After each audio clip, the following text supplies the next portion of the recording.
और मैं हूं आपके साथ आकांक्षा। बांग्लादेश में अल्पसंख्यक हिंदुओं के साथ अत्याचार हो रहा है। हिंदुओं को मारा पीटा जा रहा है, उनके घरों पर कब्जा किया जा रहा है और उनकी दुकानें लूटी जा रही हैं। इसके साथ ही उन्हें नौकरी से भी निकाला जा रहा है। बांग्लादेश में अल्पसंख्यक हिंदुओं के साथ हो रही हिंसा को लेकर भारत में विरोध तेज हो गया है। हिंदू संगठनों के साथ अब नेताओं ने भी इस मामले में भारत सरकार से हस्तक्षेप की मांग की है और केंद्र सरकार पर हमला बोला है, जिस पर बीजेपी ने जमकर पलटवार किया है। दरअसल बांग्लादेश के हालात दिन ब दिन बिगड़ते जा रहे हैं। बांग्लादेश में हिंदुओं पर हो रहे अत्याचार और उनके धार्मिक स्थलों पर किए जा रहे हमले के विरोध में भारत के अलग अलग राज्यों में बांग्लादेश के खिलाफ विरोध शुरू हो गया है। उत्तर प्रदेश के फतेहपुर में बजरंग दल के कार्यकर्ताओं ने बांग्लादेश में हिंदुओं पर हो रहे अत्याचार के विरोध में प्रदर्शन किया। साथ ही प्रदर्शनकारियों ने राष्ट्रपति के नाम एसडीएम को ज्ञापन भी सौंपा और बांग्लादेश सरकार की निंदा की है। इधर अलीगढ़ में हिंदू समाज के लोगों ने बांग्लादेश में हिंदुओं के साथ हो रही हिंसा के विरोध में आज प्रदर्शन का ऐलान किया था। तमाम विरोध और बांग्लादेश में बिगड़ते हालात को लेकर अब राजनीतिक बयानबाजी भी तेज होती जा रही है और न सिर्फ बयानबाजी बल्कि पक्ष और विपक्ष के बीच आरोप प्रत्यारोप का दौर भी तेज हो गया है। इसी कड़ी में उत्तर प्रदेश की पूर्व मुख्यमंत्री और बहुजन समाज पार्टी प्रमुख मायावती ने सरकार से कदम उठाने की मांग की है। बसपा सुप्रीमो मायावती ने सोशल मीडिया प्लेटफॉर्म एक्स पर लिखा कि पड़ोसी देश बांग्लादेश में तख्ता पलट होने के बाद वहां नई सरकार में खासकर हिंदू अल्पसंख्यकों पर हो रही हिंसा व जुल्म, जाति आदि तथा उससे वहां बिगड़ते हालात अति दुखद व चिंताजनक हैं। इसको लेकर भारत के लोगों में काफी आक्रोश है। सरकार इस पर संसद में वक्तव्य दे व उचित कदम भी उठाए।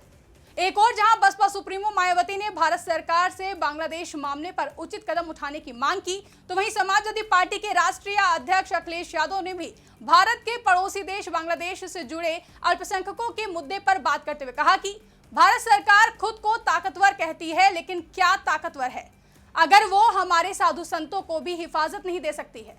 भारत सरकार को बांग्लादेश में हो रहे मामलों पर कड़ा रुख लेना चाहिए।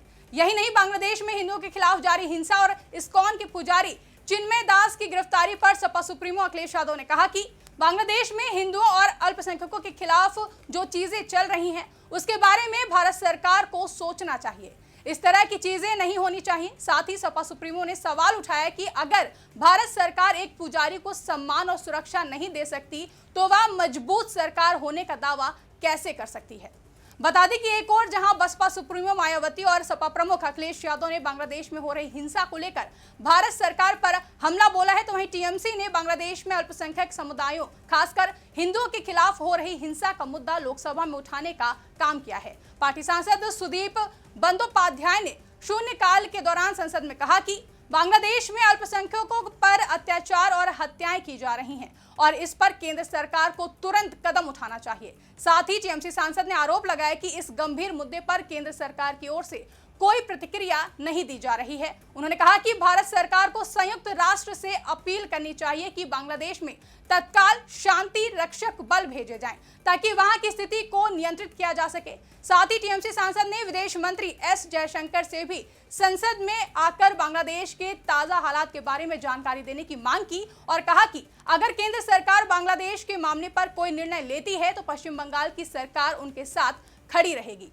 बता दें कि बांग्लादेश में हिंदुओं पर जारी हिंसा को लेकर इससे पहले पश्चिम बंगाल की मुख्यमंत्री ममता बनर्जी ने केंद्र से हस्तक्षेप की गुहार लगाई है। सीएम ममता बनर्जी ने अपने एक बयान में कहा कि बांग्लादेश में हमारे परिवार और प्रियजन हैं। हम भारत सरकार की ओर से लिए गए किसी भी रुख को स्वीकार करते हैं। हम दुनिया में कहीं भी धार्मिक आधार पर अत्याचारों की निंदा करते हैं। साथ ही केंद्र सरकार और प्रधानमंत्री से हस्तक्षेप करने की अपील करते हैं। साथ ही सीएम ममता बनर्जी ने ये तक कहा कि सरकार को ये मामला यूएन के पास लेकर जाना चाहिए। ऐसा करने से पीस मेकिंग फोर्स बांग्लादेश आ जाएगी।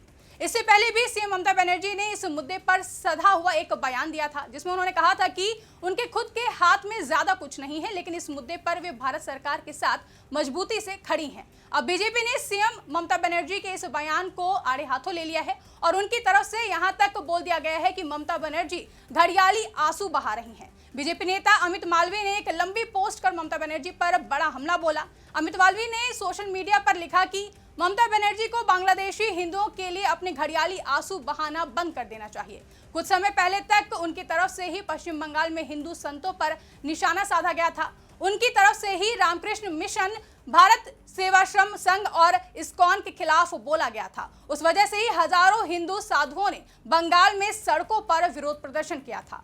वहीं पश्चिम बंगाल विधानसभा में नेता प्रतिपक्ष शुवेंदु अधिकारी ने सीएम ममता बनर्जी पर हमला बोला और कहा कि बांग्लादेश में शांति बनाए रखने वाली सेना जब फालाकाटा में उन्होंने कहा कि पूजा नहीं हो सकती तो आपकी पुलिस कहां थी? हावड़ा में उन्होंने मूर्ति तोड़ी तब आपकी पुलिस कहां थी? उस तरफ मोहम्मद यूनिस हैं और इस तरफ ममता हैं। बता दें कि शेख हसीना के बांग्लादेश छोड़ने के बाद पड़ोसी राज्य में धार्मिक उन्माद चरम पर है। मंदिरों पर हमले हो रहे हैं। आरती और पूजा पाठ को भी कट्टरपंथियों ने प्रतिबंधित कर दिया है। हिंदू महिलाओं के साथ बदसलूकी की जा रही है। अल्पसंख्यकों को डराने धमकाने की खबरें भी लगातार सामने आ रही हैं।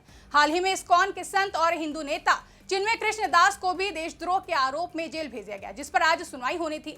लेकिन हिंदू संत चिन्मय कृष्ण दास का प्रतिनिधित्व करने के लिए कोई वकील उपलब्ध नहीं हो पाने की वजह से उन्हें बांग्लादेश की अदालत से आज कोई राहत नहीं मिल सकी है और उनकी जमानत याचिका पर सुनवाई 1 महीने के लिए स्थगित कर दी गई है। यानी कि अब चिन्मय कृष्ण दास की जमानत पर 1 महीने बाद सुनवाई होगी। इसके अलावा उनके 3 सहयोगियों को भी गिरफ्तार किया गया है। वहीं भारत आ रहे इस्कॉन के 63 संतों को भी बॉर्डर पर रोका गया है। अधिवक्ता सैफुल इस्लाम आलिफ की हत्या के बाद चटगांव की भड़की हिंसा के लिए भी हिंदू समुदाय को जिम्मेदार ठहराते हुए बांग्लादेश सरकार ने गिरफ्तारियां की हैं और इस सामूहिक गिरफ्तारी से बांग्लादेश के हिंदू दहशत में हैं, जिसे लेकर अब देश की राजनीति भी गर्मा गई है और विपक्ष भारत सरकार पर हमलावर नजर आ रहा है। फिलहाल के लिए इस रिपोर्ट में बस इतना ही। देश और दुनिया की ऐसी ही तमाम बड़ी खबरों के लिए हमारी YouTube चैनल को सब्सक्राइब करना ना भूलें।